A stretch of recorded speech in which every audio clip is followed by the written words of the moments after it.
La main est principalement féminine, elle apparaît début 20e. On la trouve en fonte, mais on la trouve aussi en laiton, en cuivre. Elle se fabrique toujours, elle sort toujours des fonderies d'aujourd'hui. C'est un modèle qui a vraiment duré. Voici un modèle donc, qui tient une boule, c'est donc le heurtoir. Très décoré, c'est la collerette un peu façon cour de Versailles, hein. C'est un peu 18e. Mais la main apparaît au 20e. On peut dire que la main féminine, ça doit être, à mon avis, un effet de la société. C'est l'accueil, c'est la femme, c'est la maison, c'est la femme qui tient sa maison. C'est pour ça que je la pense vraiment 20e, peut-être fin 19e et encore. Bon, elle a aussi la notion un peu de niveau social. Hein, selon les... Il y en a qui ont des dentelles magnifiques. Il y a des mains avec des bagues, des mains avec des chevalières, des fois à 2 bagues. Là encore, on peut chercher la raison. Pourquoi une main à l'annulaire, pourquoi caucon majeur.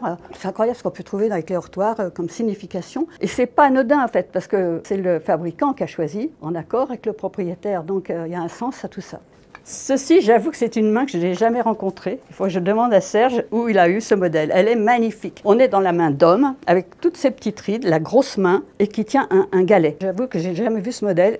Vu la main, ça devait être une très grosse porte. On retrouve les petites dentelles de la manche. On retrouve un peu les veines, mais quand même estompées. Les ongles sont magnifiques. Il y a une finition dans cette main, c'est splendide. Et le galet, alors là, on a oublié tout le reste. Les citrons, les pommes et tout le reste, les grelots. On a le caillou qui frappe fort. Ça devait être une grosse porte.